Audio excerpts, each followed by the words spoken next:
Bismillahirrahmanirrahim. Assalamualaikum warahmatullahi wabarakatuh everybody. Welcome back to my channel. ये video again एक requested video है। बहुत सारी क्वेरीज आए हैं मुझे अपने कमेंट सेक्शन में कि जी काइंडली ये बता दीजिए कि अगर हम as an international candidate Canada में टीचिंग लाइसेंस के लिए अप्लाई कर सकते हैं, और अगर तो कर सकते हैं तो उसका प्रोसीजर क्या है। तो सबसे पहले तो मैं आपको ये बताती चलूँ कि कनाडा में टीचिंग सर्टिफिकेशन लाजमी है, टीचिंग लाइसेंस लेना लाजमी है अगर आप कनाडा के पब्लिक स्कूल्स में टीचिंग करते हैं। ठीक है जी। तो बिल्कुल उसी तरीके से जिस तरह से पाकिस्तान की अगर बात करूँ तो गवर्नमेंट टीचिंग जिसे आप पब्लिक स्कूल टीचिंग कहते हैं, तो उसके लिए टीचिंग लाइसेंस तो अभी टीचिंग लाइसेंस क्या चीज़ है। फॉर एग्जांपल इन पाकिस्तान हमारे पास टीचिंग लाइसेंस की एग्जिस्टेंस है नहीं। ठीक है, अगर आपने बैचलर्स ऑफ एजुकेशन कर रखा है पाकिस्तान में किसी भी सिटी से भी, किसी भी प्रोविंस से, तो आप अगर बैचलर्स ऑफ एजुकेशन आपके पास है तो आप पब्लिक स्कूल टीचिंग के लिए एलिजिबल हो जाते हैं। फिर एक उसका टेस्ट का प्रोसीजर है और एक कहानी है, एंड देन हायरिंग की अलग बात होती है। ठीक है, इसी तरह से यहाँ पे क्या सिचुएशन है कि अगर आप पब्लिक स्कूल टीचिंग करना चाहते हैं तो उसके लिए आपके पास सब्जेक्ट स्पेशलाइजेशन तो होना ज़रूरी है। इसके अलावा पेडागोजी के कुछ सब्जेक्ट्स होना ज़रूरी है, यानी बैचलर्स ऑफ एजुकेशन की एक कंडीशन है। ये सब चीज़ें अगर आपके पास होती हैं, फिर इनके हर प्रोविंस के अपने सर्टिफिकेशन बॉडीज़ हैं, because teaching is a regulated profession over here. अगर आपके पास लाइसेंस नहीं है, अगर आपके पास उसकी सर्टिफिकेशन नहीं है, तो आप इनके पब्लिक सेक्टर में टीच नहीं कर सकते हैं। I hope I am clear about that. Public school teaching Canada में बिल्कुल की जा सकती है without a licence, but it varies from जैसे कहते हैं जो भी आपका जो स्कूल टू स्कूल है, जो भी एजुकेशनल इंस्टीट्यूट टू इंस्टीट्यूट है, कि वो अपने टीचर्स के लिए क्या रिक्वायरमेंट रखते हैं। अब हम आ जाते हैं कि जी एज एन इंटरनेशनल कैंडिडेट क्या यहाँ क्या हर प्रोविंस आपको टीचिंग लाइसेंस देने के लिए तैयार है या नहीं है। तो इसके बारे में ये आपको मैं बताती चलूँ कि यहाँ पे हर प्रोविंस की अपनी टीचिंग सर्टिफिकेशन, जैसे मैंने पहले भी मेंशन किया, उनकी अपनी रिक्वायरमेंट्स हैं, कौन से आपको उनको डॉक्यूमेंट्स को सबमिट कराना है, और लाइकवाइज तो और दूसरी बात ये है कि हर प्रोविंस इंटरनेशनल कैंडिडेट जो कि बाहर रिजाइड कर रहे हैं करंटली, ठीक है, मैं I am repeating my self, वो कैंडिडेट्स जो कनाडा में नहीं है, जिनके पास कैनेडियन सिटीजनशिप, पीआर यानी परमानेंट रेजिडेंस, और ये वैलिड वर्क परमिट नहीं है, यानी इन तीन चीज़ों में से कुछ भी नहीं है, तो ज़रूरी नहीं है कि आपको हर प्रोविंस से टीचिंग लाइसेंस मिल जाए। कुछ प्रोविंसेस की ये रिक्वायरमेंट ज़रूरी है कि जी आप इन तीन में से कोई एक चीज़ प्रोवाइड कीजिए तो ही हम आपको टीचिंग लाइसेंस देंगे। I am repeating my self, कौन सी वो एक one of the three requirements है। नंबर वन, या तो आप कैनेडियन सिटीजन हो, या आप परमानेंट रेजिडेंट ऑफ कनाडा हो, या आपके पास वैलिड वर्क परमिट हो। अब वैलिड वर्क परमिट कुछ भी हो सकता है, जिसके अंदर usually post graduate work permit होता है या ओपन वर्क परमिट होता है, whatever kind of a work permit, but you need to have a work permit to be eligible to teach, यानी वर्क इन कैनेडा। ठीक है, तो ये जो कंडीशन है, जैसे कि बाकी प्रोफेशंस में है, कहीं पे भी आप जॉब नहीं कर सकते अनलेस एंड अनटिल आपके पास वर्क परमिट हो। इसी तरह से टीचिंग में भी यही है कि आपके पास वर्क परमिट होना लाजमी है। नाउ एक कुछ प्रोविंसेस ऐसे हैं जो आपको ये इजाज़त देते हैं कि अगर आप बाहर हैं और आपके पास इन तीनों में से कोई भी आइडेंटिफिकेशन नहीं है, तब भी आप टीचिंग लाइसेंस एक्वायर कर सकते हैं। मैं वो आपको बताती चलूँ कि वो क्या है। आज के लिए मैंने जो प्रोविंस चूज़ किया है वो है सस्कैचुआन। सस्कैचुआन कहाँ है? अगेन अगर मैं आपको पता ही है कि जी मैं मैनिटोबा में हूँ, तो it's a neighbouring province of Manitoba, और उसके बाद एल्बर्टा आ जाता है, और फिर ये नेबरिंग प्रोविंसेस हैं ना। सस्कैचुआन में इनका मैं पूरी डिटेल्स आपको बता रही हूँ कि ये आपका टीचिंग लाइसेंस आप कैसे एक्वायर कर सकते हो। इवन आप अगर कनाडा में रेजाइड नहीं करते हो, तीन में से कोई भी कंडीशन मीट नहीं कर सकते, तब भी आप टीचिंग लाइसेंस ले सकते हो। लेकिन याद रखिएगा, टीचिंग लाइसेंस ले तो आप लेंगे, लेकिन अगर आपको जॉब करनी है तो you need to have a valid work permit. Now अगर तो ये मैं बातें कर रही हूँ तो इसका फ़ायदा क्या है, याद रखिएगा, बहुत सारे ऐसे लोग होते हैं जो ये समझ रहे होते हैं कि जी हमें उन पर्टिकुलर प्रोविंस में आके या तो उन्होंने प्रोविंशियल नॉमिनी प्रोग्राम के लिए पहले से अप्लाई कर रखा है, एंड दे नो कि उनका जो PNP का जो प्रोसीजर है वो अंडरवे है और वो हो जाएगा, तो वो they don't want to waste their time, और वो चाहते हैं कि जी पहले से हम अपना टीचिंग लाइसेंस लेके रखें, तो जैसे ही हम लैंड हो हम फ़ौरन जॉब अप्लाई करें, और अगर हमें फुल टाइम जॉब नहीं भी मिलती तो हम as a substitute teacher job start करते हैं। याद रखिएगा यहाँ पे सब्सिट्यूट टीचर्स के लिए भी टीचिंग लाइसेंस की कंडीशन इज़ अ मस्ट। ठीक है, एक तो ये हो गया। नंबर 2 वो लोग हो सकते हैं कि जी वो ये चाहते हैं कि जी ठीक है हम तो बाहर बैठे हुए हैं, लेकिन हमें उस पर्टिकुलर प्रोविंस में किसी भी एजुकेशनल इंस्टीट्यूट में हमें एडमिशन लेना है और हमें कनाडा आ जाना है। तो वो लोग भी ये चाहते हैं कि अगर तो उन्होंने कोई भी BEd कर रखा है या कुछ भी कर रखा है और उनको पता है कि उनके कुछ पेडागोजी में कुछ कोर्सेज हैं और सब्जेक्ट स्पेशलाइजेशन तो है ही है, यानी अगर आपने लेट्स से BSc कर रखा है, फिर आपने BEd भी कर रखा है, इसके अलावा बहुत सारे ऐसे लोग हैं जिनके पास बहुत कुछ ऑलरेडी मौजूद है, लेकिन कनाडा आने के तरीके के लिए उन्हें किसी भी प्रोग्राम में एडमिशन लेना पड़ता है ताकि वो as an international student Canada में लैंड करें, उनको पोस्ट ग्रेजुएट वर्क परमिट मिले, उसके बाद जॉब एक्वायर करें और फिर PR के लिए अप्लाई करें। तो ये दूसरे किस्म के लोग हैं कि जो पढ़ने आने चाह रहे हैं और अलॉन्ग विद देयर एजुकेशन अगर वो ऑलरेडी क्वालिफाई करते हैं, जैसा मैं आपको बता चुकी हूँ अपने पुरानी वीडियोस में कि मैं क्वालिफाई करती थी और तो मुझे लाइसेंस ड्यूरिंग माय स्टडीज़ मिल चुका था। तो अगर आप ये पहले से प्रोसीजर करना चाहते हैं तो भी आप ये कर सकते हैं। तो without any further do let's dive into it. उसके अलावा अगर कुछ क्वेश्चंस अगर आपके दिमाग में हो तो just leave them in the comment section और इंशाल्लाह I try my level best to answer those questions. ठीक है, बहुत लंबी वीडियोस हो जाया करती हैं क्योंकि बातें बहुत सारी होती हैं जो कि बहुत बहुत ज़रूरी होती हैं और अहम होती हैं, और टू बी ऑनेस्ट जब मेरे दिमागों में सवाल थे तो मुझे जवाब देने वाला कोई मौजूद नहीं था। तो मैं ये चाहती हूँ कि आप लोगों के कोई कन्फ्यूजन ना रह जाए। तो सबसे पहले मैं ये बात करती हूँ क्लियरली, ये कहलाता है Saskatchewan professional teachers regulatory body, और इसका ये क्या है SPTRB, मैं इसका एब्रीविएशन यूज़ करूँगी SPTRB। ठीक है, और ये क्या है Saskatchewan professional teachers regulatory body, यानी उनके जो टीचिंग सर्टिफिकेशन बॉडी है SPTRB। सबसे पहले application requirements for international teacher education programme graduates, यानी अगर आपने BEd कनाडा के अलावा कहीं किसी भी कंट्री से कर रखा है तो आपकी क्या रिक्वायरमेंट्स हैं एप्लीकेशन के लिए। और मैं स्टार्ट कर देती हूँ। क्लियरली लिखा है कि जी एप्लीकेशन रिक्वायरमेंट्स को एप्लीकेशन फाइल करने से पहले पढ़ लीजिए गौर से। ठीक, number 1 online application form and fee, इनके ऑनलाइन मैं पूरी लिंक्स डालने वाली हूँ, आपको ऑनलाइन एप्लीकेशन फॉर्म मिल जाएगा। उसकी फॉर्म आपने जो ऑनलाइन है उसको फिल करना है, और उसकी जो फ़ी है वो सुनते जाइए, वो है $420 विच इज़ नॉन रिफंडेबल। तो अभी तक मैंने जितने भी प्रोविंसेस को कवर किया है उनमें सबसे ज़्यादा इसी की फ़ी है। और सबसे पहले तो एप्लीकेशन फ़ी होगी विच इज़ नॉन रिफंडेबल, यानी आपने एक दफ़ा दे दी, अगर आपको लाइसेंस मिले या ना मिले ये पैसे आपके चले गए। Number 2 gender identification selected from one of the following options, आपको अपना जेंडर सेलेक्ट करना है जिसके अंदर उन्हें डिफरेंट जेंडर्स भी दिए हुए हैं, मैं उसकी डिटेल में नहीं जा रही, you can just find that out, male female whatever, और या यू चूज नॉट टू डिस्क्लोज। ठीक है जी, ये भी दिया हुआ है। नंबर 3 गवर्नमेंट इशूड ID जिसमें बर्थ सर्टिफिकेट और वैलिड करंट पासपोर्ट आ जाएगा विद फुल लीगल नेम।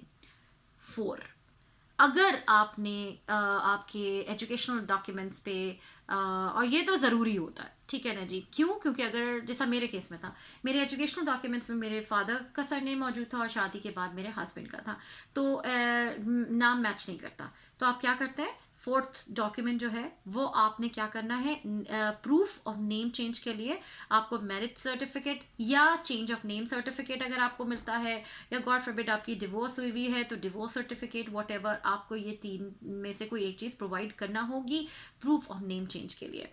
उसके बाद आ जाता है 5th नंबर पे post secondary transcript from all post secondary institutions, जो कि आपने नॉर्थ अमेरिका यानी कनाडा से बाहर अगर आपने पढ़ाई कर रखी है तो वो सब आपने क्या करना है, वर्ल्ड एजुकेशन सर्विसेज से अपनी कोर्स बाय कोर्स एवेलुएशन करवानी है, और वो जो वो आपकी जो कोर्स बाय कोर्स एवेलुएशन है वो इनकी रेगुलेटरी बॉडी को डायरेक्टली आपकी इक्विवेलेंसी को सेंड करेगा। ये बहुत सिंपल प्रोसीजर है। जो लोग वेस को ऑलरेडी डील कर चुके हैं उनको मैं बता दूं कि वेस में अगर आप अकाउंट क्रिएट करते हैं, जो कि करना मस्ट है, और अपनी इवैल्यूएशंस करवाते हैं, तो वहीं पे आपके पास एक प्रोविजन होती है कि if you want to send your documents somewhere directly, चाहे वो कोई एजुकेशन इंस्टीट्यूशन हो यानी कॉलेज यूनिवर्सिटी कुछ भी हो, या फिर आपका कोई सर्टिफिकेशन बॉडी हो, तो आप वेस के अकाउंट पे जाके ये इन्फॉर्मेशन फिल कर देते हैं। उसकी मैंने फ़ी पे की थी उस वक्त, I think it was $44 directly send करवाने के, और वो बहुत ऑथेंटिक और बहुत जैसे कहते हैं ना, बहुत ही फॉर्मल तरीका होता है और इसमें शक की गुंजाइश नहीं रह जाती। ये इनकी 5th रिक्वायरमेंट है कि आप इवैल्यूएशन करवाएंगे और वो आपकी इवैल्यूएशन वेस डायरेक्टली इनको सेंड करेगा, आप नहीं सेंड कर सकते। फिर आ जाती है 6 नंबर पे, post secondary transcripts from all post secondary schooling take. Okay ना, ये आप पे नहीं है क्योंकि आपने यहाँ पे नहीं पढ़ा वहाँ। आगे हम चलते हैं, मैं जल्दी से क्विकली बता दूँ। सबसे पहले online application with a fee of $420 which is not refundable. उसके बाद आता है जेंडर स्पेसिफिकेशन आपको करनी है। नंबर 3, या तो आपके पास बर्थ सर्टिफिकेट या आपका वैलिड करंट पासपोर्ट होगा, वो होना चाहिए। इसके अलावा मैरिज सर्टिफिकेट या कोई लीगल नेम चेंज सर्टिफिकेट हो या कोई भी चीज़ हो, वो आपको प्रोवाइड करना ज़रूरी है। तो ये चीज़ें जमा करके रखिए आप, ठीक है, ताकि आप ढूंढते ना फिरें और आपकी एप्लीकेशन में डिले ना आए। उसके बाद आपकी पोस्ट सेकेंडरी जितनी भी एजुकेशन हुई है, आपने उसको वेस से कोर्स बाय कोर्स इवैल्यूएट करवाना है और वेस के अकाउंट में जाके आपने वो फिलअप करना है। अराउंड अंडर $50 उसकी फ़ी थी, जो कि वेस्ट डायरेक्टली इनके इंस्टीट्यूट को सेंड कर देगा। ये सारी चीज़ें हो गई आपके स्टडी और बेसिक इंफॉर्मेशन से रिलेटेड। इसके अलावा कुछ documents may be required. Which are those documents? अगर तो आपने पढ़ रखा है, आपके पास सर्टिफिकेशन ऑलरेडी मौजूद है, तो आपने क्या करना है ये मैं आपको बताती चलूँ। सेकेंडरी स्कूल ग्रेजुएशन डिप्लोमा, यानी जैसे आप हाई स्कूल डिप्लोमा कहते हो, तो अगर आपने ये आपको इनको भिजवाना होगा, ठीक है। अगर आपने आउटसाइड नॉर्थ अमेरिका यानी कनाडा के बाहर आपने अपनी हाई स्कूल की है, तो वो आपको इनको भिजवाना होगा। इसके अलावा स्टेटमेंट ऑफ प्रोफेशनल स्टैंडिंग, ये क्या चीज़ होती है मैं आपको डिटेल में बता दूं। Statement of professional standing from every jurisdiction where you have been issued a teacher's certificate. A statement of professional standing is a letter from a licensing body or education ministry that says your right to teach has never been suspended, revoked or cancelled. Okay तो ये क्या चीज़ है? ये आपको या तो आपकी जो उधर लाइसेंसिंग बॉडी है या मिनिस्ट्री ऑफ एजुकेशन है, इससे आपने ये लेटर बनवाना होता है। कहाँ से? जहाँ जहाँ से आपको टीचिंग लाइसेंसेस मिले हैं, ताकि वो आपका एक क्लियर रिकॉर्ड का प्रूफ वो मांगते हैं ना। फॉर एग्जांपल अगर मैं अपनी बात करूँ तो पाकिस्तान में तो ये चीज़ प्रोवाइड की ही नहीं जाती, तो आप you can mention it to them कि जी ये हमारे कंट्री में प्रोवाइड नहीं किया जाता। या अगर फॉर एग्जांपल मैंने सऊदी में पढ़ाया, मैंने पाकिस्तान में पढ़ाया, मेरे पास बैचलर ऑफ एजुकेशन था, उन्होंने मुझे बोला कि जी अगर आपका रेगुलेटरी बॉडी या ministry of education cheese provide नहीं करती, तो आपने जो लास्ट स्कूल में जिसमें आपने टीच किया था उससे आप लेटर प्रोफेशनल स्टैंडिंग बनवा सकते हैं, बिकॉज उनको पता है कि हर कंट्री में ये जिसे कहते हैं ये प्रोवाइड नहीं किया जाता डॉक्यूमेंट, ठीक है। इसके अलावा मैंने कहा कि जी सऊदी में मैंने टीच किया था, तो वहाँ पे तो ना वो लाइसेंस मांगते हैं, वो हमारे पाकिस्तानी बीएड को एक्सेप्ट करते हैं और वही इनफ होता है, ठीक है। और आपको एक मिनिस्ट्री ऑफ एजुकेशन, जो सऊदी मिनिस्ट्री ऑफ एजुकेशन, वो आपको परमिशन लेटर दे देती है, और जिसे आप और अजीर कहते हैं, और वो उसके बिना पे आप टीच कर सकते हैं। तो उन्होंने भी यही बोला कि अपने लास्ट स्कूल जहाँ भी आपने टीच किया था सऊदी, वहाँ से आप लेटर प्रोफेशनल स्टैंडिंग बनवा लीजिए। तो उसमें क्या क्या मेंशन होना चाहिए मैं फिर बता देती हूँ कि a statement is a letter that says that your right to teach has never been suspended, revoked or cancelled। तो ये मेन चीज़ होती है, याद रखिएगा। ये लेटर प्रोफेशनल स्टैंडिंग आपको स्कूल, अगर तो आपकी मिनिस्ट्री ऑफ एजुकेशन या licensing body of your own country नहीं प्रोवाइड करता, तो आपने जिस लास्ट स्कूल में जिस कंट्री में आपने टीच किया था उससे आपने ये लेटर प्रोफेशनल स्टैंडिंग बनवानी है। मेरे केस में तो मैंने यही किया था। You can just email it to them and discuss your own case, क्योंकि याद रखिएगा कैंडिडेट टू कैंडिडेट ये वेरी करता है, ठीक है। तो आपने याद रखिएगा ये स्कूल लेटर हेड पे होना चाहिए, यानी आपका जो भी एजुकेशन इंस्टीट्यूशन था जहाँ पे आपने पढ़ाया उसके लेटर हेड वेबसाइट पे होना चाहिए, और उसके अलावा आपका ये साइंड एंड स्टैम्प्ड होना चाहिए स्कूल का, और एक सील्ड एनवलप में होना चाहिए, स्कूल का ऑब्वियसली सील लगी हुई होनी चाहिए उस पर, ठीक है जी। अब हम आगे बात करते हैं। वेरिफिकेशन लेटर क्या चीज़ है? It may be requested to describe your teacher education programme including details about your practicum. Now this is very important, क्योंकि साफ बात है कि जी मैंने अभी तक ये प्रोवाइड नहीं किया है, और अब मुझे इतना अरसा हो गया है कि अब ये मैं प्रोवाइड करने के पोजिशन में भी नहीं हूँ, बिकॉज चीज़ें चेंज हो जाती हैं, और एडमिन चेंज हो जाता है, सिचुएशन चेंज हो जाती है, same people are not there, वो कुछ लोग आपसे कोऑपरेट भी नहीं करते, आपका कंट्री चेंज हो जाता है, आप वहाँ जा नहीं सकते, तो ये प्रॉब्लम आ सकती है। तो आपको अगर ये प्रॉब्लम आ रही है और आपको बहुत अरसा हो गया ये किए हुए, और आपके पास ऐसा कोई लेटर मौजूद नहीं है या मिसप्लेस हो गया है, तो you can discuss it with them, ठीक है जी। तो इसके अंदर क्या है कि एक वेरिफिकेशन लेटर हो कि आपका प्रैक्टिकम कहाँ से हुआ था, क्या स्कूल था, एंड ऑल दोज डिटेल्स, ठीक है, कितने दिन था, कितने घंटे था, एंड दिस एंड दैट, कौन से सब्जेक्ट टीच किए, ऑल दोज डिटेल्स वो एक लेटर पे होना चाहिए, जिसे वो वेरिफिकेशन लेटर कह रहे हैं अबाउट योर प्रैक्टिकम।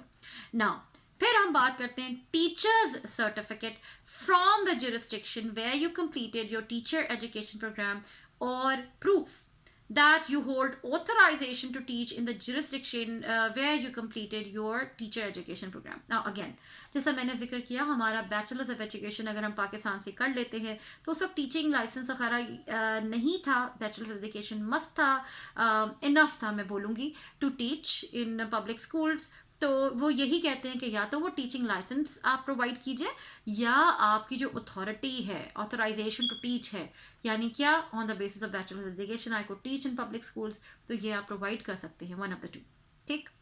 उसके बाद criminal record check with vulnerable sector check must be for employment purposes and valid within 3 months of certification date. Now licensing के लिए तो इन्हें ये नहीं चाहिए, क्योंकि साफ बात है वल्नरेबल सेक्टर चेक और क्रिमिनल रिकॉर्ड चेक ये आपको कनाडा में लैंड होने के बाद यहीं पे बनवाना होता है। आरसीएमपी पुलिस, इनकी जो पुलिस स्टेशन है उनसे बनवाना होता है। It's a very simple procedure. ये आपको सिर्फ at the time of employment चाहिए होगा, तो ये आपके लिए अभी फिलहाल नहीं है। इसके बाद लैंग्वेज प्रोफिशिएंसी, ये सबसे इम्पॉर्टेंट फैक्टर है। ये मैं आपको बता दूं कि जी लैंग्वेज प्रोफिशिएंसी में भी इनके पास कुछ ऐसे एप्लीकेंट्स हो सकते हैं कि आपने अपना प्रोग्राम इन पर्टिकुलर कंट्री से किया हुआ हो, तो ये जो सारी लिस्ट है या तो इंग्लिश में हो या फ्रेंच में हो तो अब एग्जेम्प्टेड है, ठीक है। ये मैं लिंक आपको डाल दूंगी, आप देख सकते हैं। ना इंडिया इस लिस्ट में आता है, ना पाकिस्तान आता है, ना बांग्लादेश आता है, तो हम 3 तो गए। और मैं फॉर एग्जांपल आपको छोटी सी लिस्ट का बता देती हूँ कि जी क्या इंग्लिश के लिए exempted countries are Canada, Anguilla, Anguilla, Antigua and Barbuda, Australia, Bahamas, डुडू, जिनके बहुत सारों के तो नाम मैंने आज तक सुने भी नहीं है, और जमैका भी है, और New Zealand, Nigeria and Uganda, ज़ैम्बिया, Zimbabwe, ये सब ये बहुत लंबी सी लिस्ट है, मैंने 2-4 आपको बता दी हैं। फॉर एग्जांपल फ्रेंच में भी इसी तरह से 15-20 कंट्रीज़ की लिस्ट है। इसी तरह से इंग्लिश के लिए भी मेरा ख्याल है अराउंड 35-40 की एक लिस्ट है, और ये सारे एग्जेम्प्टेड हैं इंग्लिश लैंग्वेज प्रोफिशिएंसी की रिक्वायरमेंट से। हम बात करते हैं उन लोगों की जो कि इससे एग्जेम्प्टेड नहीं है, जो कि हम लोग हैं। तो मैं आपको बता दूं कि जी अगर आपने बाहर से अपना एजुकेशन प्रोग्राम कर रखा है, कनाडा से बाहर थे, तो आपको या तो टोफल में टोटल स्कोर ऑफ 98 चाहिए, जिसमें रीडिंग में 23, लिसनिंग में 23, स्पीकिंग 27, राइटिंग 25, एग्जैक्टली ये बोला है कि नो लेस देन दिस, और आपका टोटल नो लेस देन 98 होना चाहिए, ठीक है जी। इनसे नीचे नहीं होना चाहिए, इनसे ऊपर हो सकता है, ठीक है। मैं फिर बता दूं, reading 23, listening 23, speaking 27, writing 25 and a total of 98 in TOEFL. अगर आप आयल्स की बात करते हो, जिसमें सिर्फ एकेडमिक आयल्स है, याद रखिएगा सर्टिफिकेशन के लिए और एजुकेशन इंस्टीट्यूशंस के एडमिशन के लिए एकेडमिक आयल्स चाहिए होता है, तो इसमें टोटल ऑफ अ 6.5 बैंड होना चाहिए। लेकिन इसमें भी कंडीशंस हैं। Reading no less than 6, listening no less than 6, speaking no less than 7 and writing no less than 7। तो ये बैंड स्कोर्स का ध्यान रखिएगा कि अगर आप IELTS एकेडमिक दें तो जस्ट कॉन्सेंट्रेट के सब में बहुत अच्छे स्कोर्स आए, एटलीस्ट 7 तो आए, ठीक है। लेकिन इन पर्टिकुलर जो एरियाज हैं इनमें इनसे कम नहीं आना चाहिए। अगेन डिटेल्स मैं नीचे डालने वाली हूँ, तो आप जाके देख सकते हैं। डॉक्यूमेंट्स की तो मैंने आपको बात कर दी, online application and all that. याद रखिएगा इंटरनेशनल कैंडिडेट्स के लिए एप्लीकेशन का आप समझो लाइसेंस मिलने का वो जो पूरा प्रोसीजर है, जिसमें वो आप उनको अपने डॉक्यूमेंट्स भेजोगे, वो उसको इवेलुएट करेंगे, उसको कंसिडर करेंगे कि जी हमें देना चाहिए नहीं देना चाहिए। It can take minimum of 6 months, ठीक। अच्छा, अब आगे आ जाते हैं। What different kind of certifications do we have in Saskatchewan. मैं डिटेल में नहीं जा रही, लिंक भेजूंगी, डाल दूंगी, आप पढ़ लीजिएगा बिकॉज ऑलरेडी बहुत लंबी वीडियोस हो जाती हैं। प्रोफेशनल ए सर्टिफिकेट है, बी है, वोकेशनल सर्टिफिकेट है, technical, probationary and then additional qualification certificate है। एडिशनल क्वालिफिकेशन का थोड़ा सा बता दूं कि अगर आप अपनी क्वालिफिकेशन को और बढ़ाते हो, अगर आप और कोई क्वालिफिकेशन ले लेते हो और अगर आपके पास ऑलरेडी वहाँ का आपने लाइसेंस ले रखा है, तो फिर आप एडिशनल क्वालिफिकेशन सर्टिफिकेशन के लिए अप्लाई करते हो कि भाई ये मैंने और करा है, मास्टर्स कर लिया है या कुछ और कर लिया है, तो मेरी एडिशनल क्वालिफिकेशन है, इसको मेरे लाइसेंस पे ऐड कर दीजिए, ठीक है। अब हम बात करते हैं कि अक्सर क्या होता है कि जी टेम्परेरी टीचिंग परमिट भी मिल सकता है, लेकिन ये सिर्फ उन केसेस में है कि अगर उनको लाइसेंस्ड सब्जेक्ट स्पेशलिस्ट नहीं मिल रहे, टीचर्स नहीं मिल रहे, उनकी सब्स्टिट्यूशंस की कमी को पूरा करने के लिए, तो वो आपको एक टेम्परेरी टीचिंग परमिट देते हैं जो सिर्फ उसी साल के लिए उसी एम्प्लॉयर के लिए वैलिड होता है। I am repeating my self. अगर तो किसी एम्प्लॉयर को ज़रूरत है सब्स्टिट्यूट टीचर्स की और उनको कोई क्वालिफाइड लाइसेंस टीचर्स नहीं मिल रहे, सब्जेक्ट स्पेशलिस्ट नहीं मिल रहे, तो वो क्या करते हैं कि वो इन रिक्वायरमेंट्स के बगैर भी लोगों को हायर कर सकते हैं, लेकिन उन्हें ये टेम्परेरी टीचिंग परमिट लेने के लिए अप्लाई करने से पहले ये बताना होता है कि जी हमने पोस्ट एडवर्टाइज की थी, हमें लोग नहीं मिले, तो हमें जैसे कहते हैं कि जी प्रॉपर्ली क्वालिफाइड लोगों के बगैर लोगों को लेना पड़ रहा है, तो आपको उस पर्टिकुलर एम्प्लॉयर का टेम्परेरी टीचिंग परमिट मिलेगा और आप सिर्फ उसी एम्प्लॉयर के साथ काम कर सकते हैं उस साल। तो ये डिपेंड करता है, तो ये मैं कोई आपको इसके अंदर इनकरेज नहीं करूंगी, क्योंकि इन लोगों की कोशिश यही होती है कि इनको कोई क्वालिफाइड मिल जाए, बट यू नेवर नो, ठीक है। तो अगर आप यहाँ आते हैं तो keep your eyes open for that. Now next बात मैं करती हूँ कि चले ठीक है, सस्कैचुआन में आपने सारे अपना डॉक्यूमेंट्स भिजवा दिए, आपको लाइसेंस वगैरह भी मिल रहा है। याद रखिएगा, मैं फिर दोबारा बता रही हूँ, अनलेस अंटिल आपको जॉब मिल रही है, आप यहाँ नहीं आ सकते लाइसेंस की बिना पे। I hope I am very clear about it. Even if you are eligible to get a Saskatchewan teaching licence, आप यहाँ पे नहीं आ सकते unless and until you have a valid work permit. I hope I am clear about that. To get a valid work permit आपके पास या तो as an international student आइए, पोस्ट ग्रेजुएट वर्क परमिट लीजिए, या आप PR पे आइए, परमानेंट रेजिडेंस पे आइए, और या आपको कोई ऐसी जॉब मिल जाए लकली जो आपका एम्प्लॉयर आपको वर्क परमिट दे रहा हो। तो इन 3 कंडीशंस के अलावा डोंट थिंक कि आपको सिर्फ लाइसेंस की बिना पे आप यहाँ पे आ सकते हैं। मैं अब आपको थोड़ा सा सैलरी स्ट्रक्चर बता दूं। सैलरी स्ट्रक्चर क्या है इनका, मैं जल्दी से बता दूं क्यों। इनका एक ग्रेड होता है, बहुत सीधा ग्रेड होता है। एक आपके रोज होते हैं और एक कॉलम्स होते हैं, ठीक है जी। आपके जो रोज होते हैं उसमें number of years of experience होता है, first 1 year 2 year 3 year and all that. और जो ये होता है यहाँ पे आपका टीचिंग सर्टिफिकेशन की क्लासेस होती हैं, ठीक है। अब जाहिर सी बात है, मैं आपको पहले भी बता चुकी हूँ कि क्लासेस का क्या मतलब होता है। क्लास 1 का लाइसेंस है, क्लास 2 का है, 3 का है, 4 है, depending on your educational credentials. अगर आपकी एजुकेशन कम है तो आपको 4 मिले, 5 मिले, 6 मिले, 7 मिले, इट डिपेंड्स ऑन। अगर तो इनकी पूरी डिटेल्स मौजूद हैं, मैं बहुत अपनी और वीडियोस में ये एक्सप्लेन कर चुकी हूँ कि फॉर एग्जांपल अगर आपने सिर्फ एक बैचलर्स कर रखा है और तो आपको और BEd भी कर रखा है, याद रखिएगा पेडागोजी के कोर्सेज होना मस्ट है, तो आपको क्या होगा कि आपको फॉर एग्जांपल क्लास 4 मिली। मैं सिर्फ एग्जांपल दे रही हूँ, ये लोग हैं इवेलुएट करने वाली, आई एम नोबडी, ठीक है। आपको 4 का मिला, ठीक है, तो ये आपका क्लास 4 का लाइसेंस हो गया। अगर आप कहते हैं कि नहीं जी मैंने तो मास्टर्स भी कर रखा है, तो आपको 5 पे आप शिफ्ट हो जाएंगे। आप फिर कहते हैं कि नहीं जी मैंने तो 2 मास्टर्स कर रखे हैं या ये है या वो है, डिपेंडिंग ऑन आपके क्रेडिट आवर्स ऑल्सो, तो फिर आपको 6 है फिर 7 है। तो आपके एजुकेशनल क्रेडेंशियल के हिसाब से आपको क्लासिफिकेशन मिलती है लाइसेंस की, और number of years of experience यहाँ पे आ जाते हैं। मैं आपको फॉर एग्जांपल एक बात बता देती हूँ, थोड़े से मैं आपको एग्जांपल्स दे दूं। फॉर एग्जांपल आपके 6 ईयर्स ऑफ टीचिंग एक्सपीरियंस है और आपकी क्लास 4 का लाइसेंस है, तो आपकी सैलरी अराउंड $69,720 बनती है। अगर लेट सपोज आपका 8 ईयर्स का एक्सपीरियंस है और आपका लाइसेंस है क्लास 5 का, तो तकरीबन 80,000 आपकी सैलरी बनेगी। याद रखिएगा यहाँ पे एनुअल सैलरीज होती है, मंथली सैलरीज नहीं होती हैं, and it's a good amount. ठीक है जी। उसके बाद फॉर एग्जांपल मैं आपको कुछ और एग्जांपल देती हूँ। फॉर एग्जांपल आपके पास 11 ईयर्स ऑफ टीचिंग एक्सपीरियंस है और आपको क्लास 6 का लाइसेंस मिला है, तो आपको मिलेगी ओके मैं एक काम करती हूँ, मैं लेटेस्ट पे लेके चलती हूँ आपको।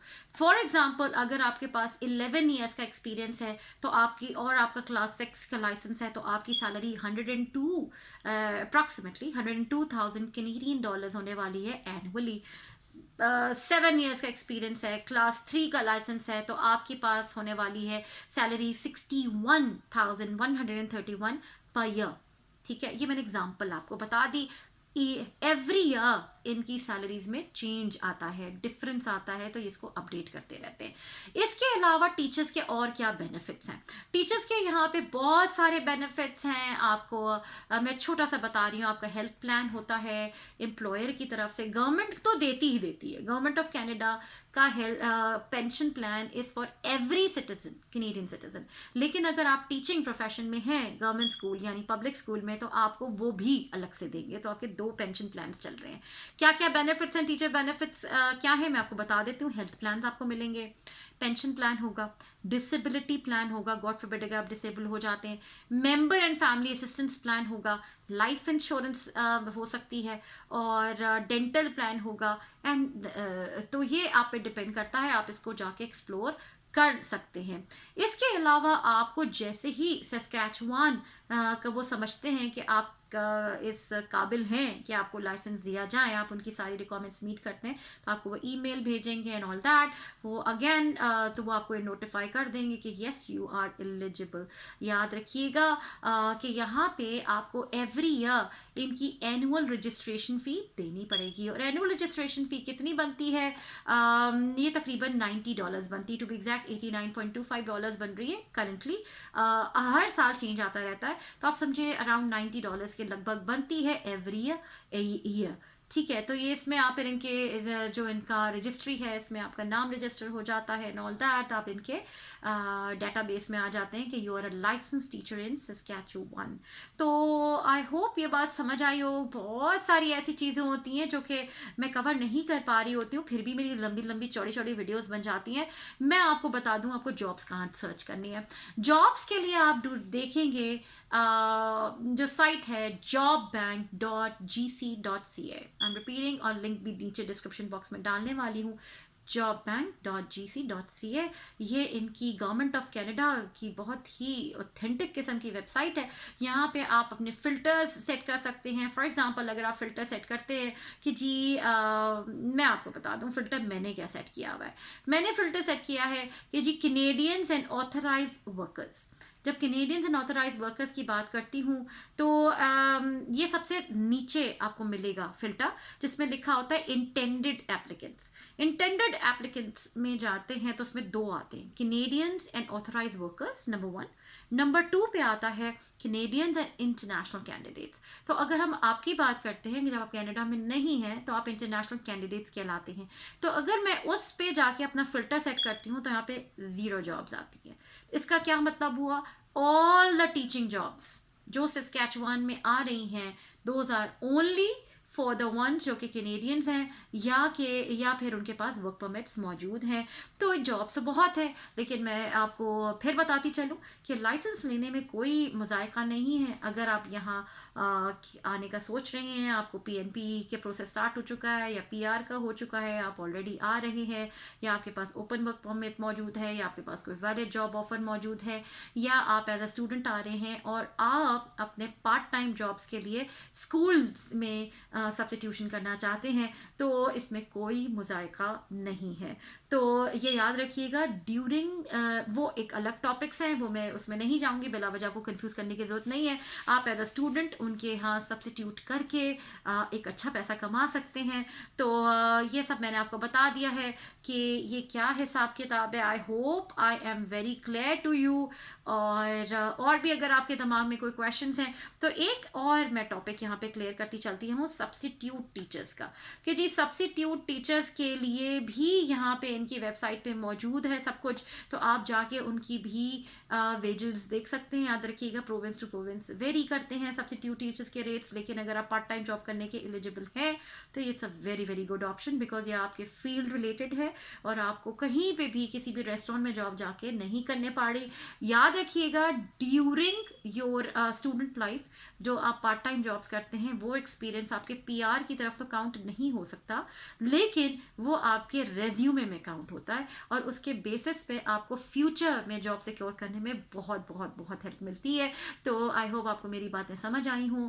और इसके अलावा एक दो प्रोविंसेस और हैं जो इंटरनेशनल कैंडिडेट्स को लाइसेंस देने के लिए राजी बैठे हुए हैं and they are just waiting for you to land. और जैसे ही आप लैंड करेंगे विद वैलिड स्टेटस तो वो आप उनके प्रोविंस में उनके पब्लिक स्कूल सिस्टम में टीच कर सकते हैं। तो इंशाल्लाह नेक्स्ट वीडियो में मिलेंगे।